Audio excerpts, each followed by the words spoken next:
Assalamualaikum warahmatullahi wabarakatuh. Shalom, Om Swastiastu, Namo Buddhaya, dan salam kebajikan bagi kita semua.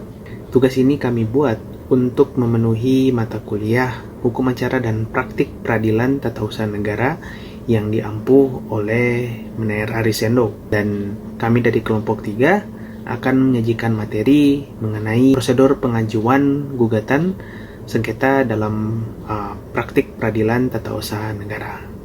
Selamat menonton. Peradilan tata usaha negara lahir sebagai penyeimbang antara kekuasaan pemerintah dan hak-hak antar warga negara. Perjalanan mencari keadilan di PT UN dimulai dari sebuah langkah kecil yang krusial, yaitu pendaftaran gugatan. Sesuai dengan pasal 53 Undang-Undang Nomor 5 Tahun 1986, seseorang ataupun badan hukum perdata yang merasa kepentingannya dirugikan oleh suatu ketetapan tata usaha negara atau yang biasa disingkat KTUN dapat mengajukan sebuah gugatan tertulis. Hal yang paling fundamental di sini yaitu tenggang waktunya. Gugatan harus diajukan dalam waktu 90 hari sejak diterimanya atau diumumkannya keputusan tersebut. Di meja pendaftaran ataupun melalui sistem e-court, penggugat tidak hanya dapat menyerahkan dokumen, tetapi juga menegaskan identitasnya sebagai subjek hukum dan objek sengketa yang jelas. Tanpa ketelitian di tahap awal ini, langkah hukum selanjutnya bisa terhenti bahkan sebelum dimulai. Satu hal yang unik di PT UN dibandingkan peradilan lainnya yaitu adanya prosedur dismissal, di mana tahap ini merupakan mekanisme penyaringan yang dilakukan oleh ketua pengadilan. Dalam sebuah rapat permusyawaratan, ketua pengadilan berwenang memutuskan melalui penetapan bahwa gugatan tidak dapat diterima ataupun tidak berdasar. Lantas mengapa sebuah gugatan bisa terkena dismiss?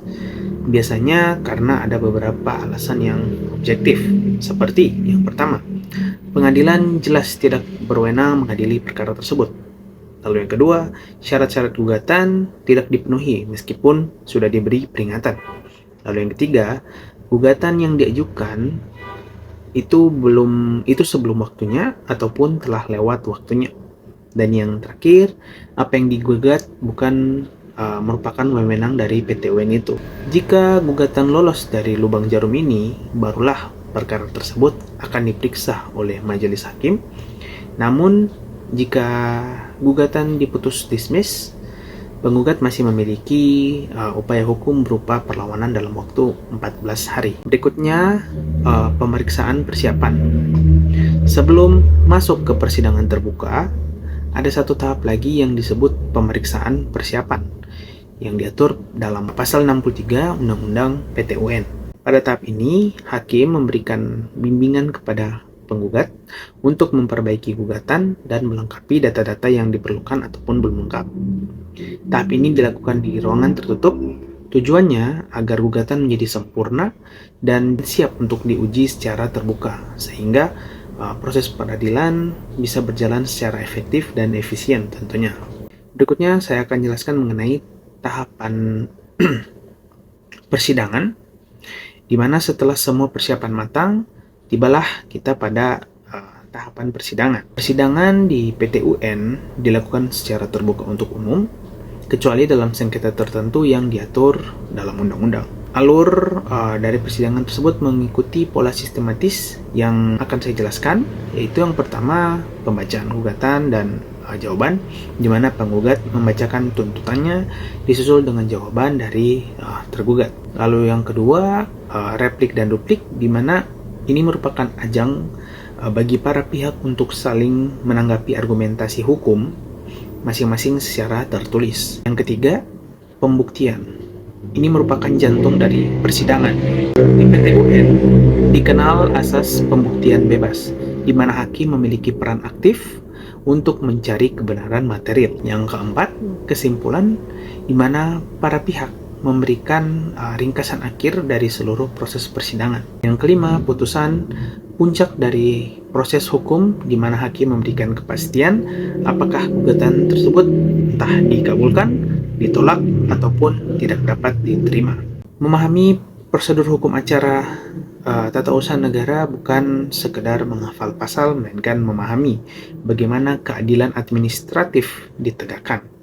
Setiap tahap, mulai dari pendaftaran hingga putusan, adalah garansi bahwa setiap tindakan pemerintah tetap berada di dalam koridor hukum dan asas-asas umum pemerintahan yang baik. Selanjutnya saya akan membawakan materi terkait materi muatan putusan pasal 109 Undang-Undang Nomor 5 Tahun 1986. Jadi kepala putusan yang berbunyi 1. Demi keadilan berdasarkan ketuhanan yang Maha Esa. 2. Nama, jabatan, kewarganegaraan, tempat kediaman atau tempat kedudukan para pihak yang bersengketa. Yang ketiga, ringkasan gugatan dan jawaban tergugat yang jelas. Yang keempat, pertimbangan dan penilaian setiap bukti yang diajukan dan hal yang terjadi dalam persidangan selama sengketa berlangsung. Yang kelima, alasan hukum yang menjadi dasar putusan. Yang keenam, amar putusan tentang sengketa dan biaya perkara. Yang ketujuh, hari, tanggal putusan, nama hakim, nama panitera, serta keterangan tentang hadir atau tidak hadirnya para pihak yang bersengketa. Selanjutnya, amar putusan pasal 97 ayat 7 Undang-Undang Nomor 5 Tahun 1986. Yang pertama, gugatan ditolak. Kedua, gugatan dikabulkan. Yang ketiga, gugatan tidak diterima. Dan yang keempat, gugatan gugur. Kemudian selanjutnya, amar tambahan dalam putusan peratun pasal 97 ayat 8 dan 9 Undang-Undang Nomor 5 Tahun 1986. Jadi, dalam hal gugatan dikabulkan, maka dalam putusan pengadilan tersebut dapat ditetapkan kewajiban yang harus dilakukan oleh badan atau pejabat tun yang mengeluarkan putusan tun. Kewajiban sebagaimana dimaksud di atas berupa pencabutan keputusan tun yang bersangkutan, pencabutan keputusan tun yang bersangkutan, dan menerbitkan keputusan tata usaha negara yang baru. Penerbitan keputusan tun dalam hal gugatan didasarkan pada pasal 3. Selanjutnya, cara pengambilan putusan pasal 97 ayat 3, 4, dan 5 Undang-Undang Nomor 5 Tahun 1986.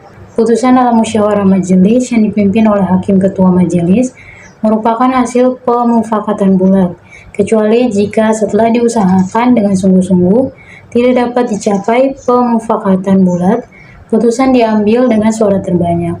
Kemudian apabila musyawarah majelis sebagaimana dimaksud dalam ayat 3 tidak dapat menghasilkan putusan pemusyawaratan, ditunda sampai musyawarah majelis berikutnya.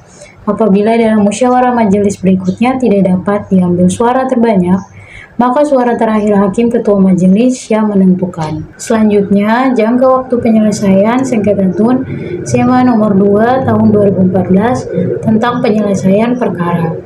Jangka waktu penyelesaian sengketa tun berdasarkan SEMA nomor 2 tahun 2014 tentang penyelesaian perkara adalah sebagai berikut. Yang pertama, penyelesaian perkara pada pengadilan tingkat pertama paling lambat dalam waktu 5 bulan. Yang kedua, penyelesaian perkara pada pengadilan tingkat banding paling lambat dalam waktu 3 bulan. Yang ketiga, ketentuan waktu sebagaimana pada angka 1 dan angka 2 di atas, termaksud penyelesaian minutasi. Yang keempat, ketentuan tenggang waktu di atas tidak berlaku terhadap perkara khusus yang sudah ditentukan berdasarkan peraturan perundang-undangan. Selanjutnya, minutasi putusan pasal 109 ayat 3 Undang-Undang Nomor 5 Tahun 1986. Putusan harus ditandatangani oleh hakim yang memutus dan panitera atau panitera pengganti yang turut bersidang selambat-lambatnya 30 hari sesudah putusan diucapkan. Selanjutnya, pelaksanaan putusan pasal 116 Undang-Undang Nomor 51 Tahun 2009. Salinan putusan pengadilan yang telah memperoleh kekuatan hukum tetap dikirimkan kepada para pihak dengan surat tercatat oleh panitera pengadilan setempat atas perintah ketua pengadilan yang mengadilinya dalam tingkat pertama selambat-lambatnya dalam waktu 14 hari kerja.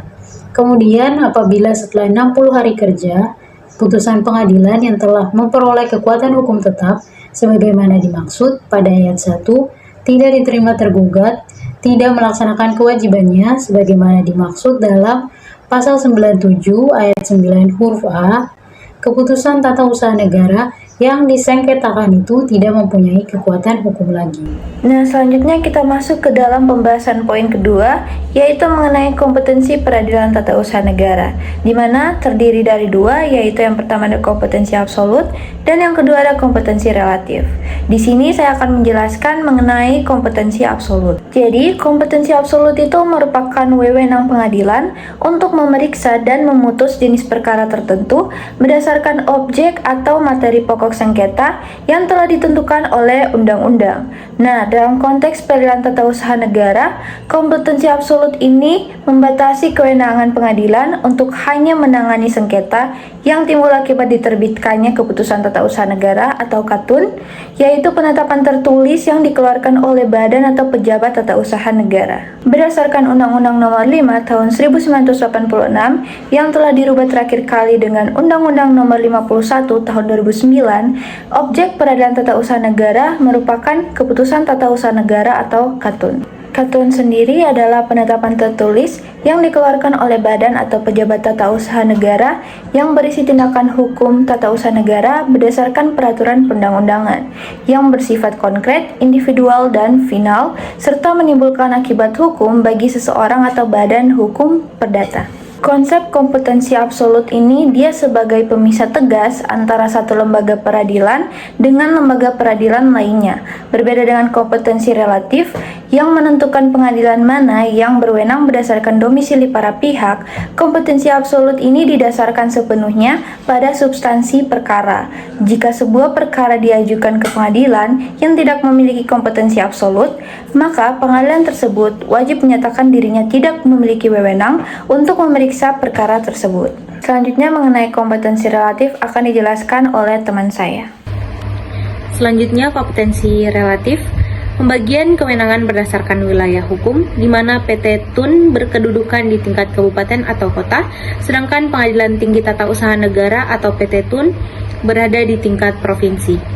Pasca berlakunya Undang-Undang Cipta Kerja dan Undang-Undang Administrasi Pemerintahan, terdapat perluasan kompetensi PT TUN yang tidak hanya terbatas pada sengketa tata usaha negara tradisional, tetapi juga mencakup permohonan terkait penyalahgunaan kewenangan oleh penjabat pemerintah.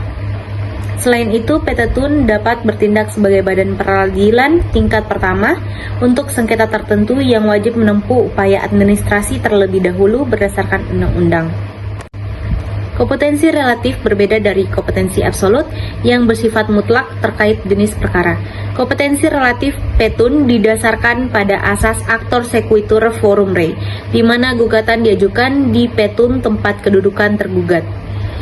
Untuk dasar hukumnya diatur dalam pasal 54 Undang-Undang Nomor 51 Tahun 2009 tentang perubahan kedua atas Undang-Undang Nomor 5 Tahun 1986 JO, UU Nomor 9 Tahun 2004 yang mengadopsi asas tersebut dengan pengecualian tertentu terkait lokasi penggugat atau tergugat. Sekian video pemaparan materi singkat dari kelompok kami. Mohon maaf apabila ada kesalahan dalam penyampaian. Sekian dan terima kasih. Shalom.